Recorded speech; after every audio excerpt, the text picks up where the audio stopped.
নমস্কার, কে জয়নাম। আজকে পাহাড়ে আসছিলাম, আমরা সমতলের মানুষ। তো পাহাড়ে যে ধস নামে এটা খালি শুনতাম, পেপারে দেখতাম, টিভিতে দেখতাম। আজকে আমরা আসছিলাম গৌরীবাসে, ওখান থেকে আমরা একটা অন্য জায়গায় একটা জায়গার আমাদের চিন্তা ভাবনা ছিল আর কি। কিন্তু সেখানে দেখলাম একটা পাহাড় পুরো ভেঙে বসছে। তো আমাদের পুরো প্ল্যানটাই চেঞ্জ হয়ে গেল।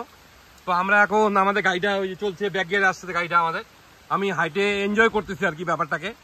মানে লাইফ ইজ আনসার্টেন, আপনি যা ভাববেন আপনার জীবনে তা কখনই হবে না। মানে আমরা ভাবছিলাম আজকে একটা জায়গায় যাবো, আমার জায়গাটার নাম এই মুহূর্তে ঠিক মনে পড়তেছে না আর কি, যেখানে যাব। তো সেটা হলো না।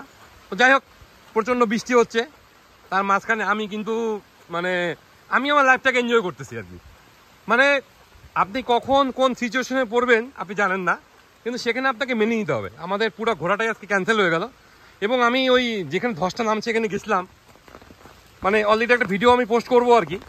মানে একটা পাহাড় ভেঙে পড়ছে, রাস্তা বন্ধ, কিন্তু পাহাড়ে যারা মানুষ তাদেরকে দেখলাম ধসটাকে উপেক্ষা করো, তারা বেরিয়ে যাচ্ছে, হেঁটে মানে যাচ্ছে, এবং তাদের কাছে এটা কোনো ব্যাপারই না।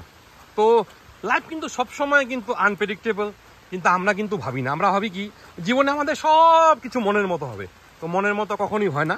দেখ আমি ওটাকে এনজয় করতেছি আর কি। আমি কি সুন্দর সিনারিও দেখেন, আমাদের গাড়িটা ব্যাক করতেছে দেখেন।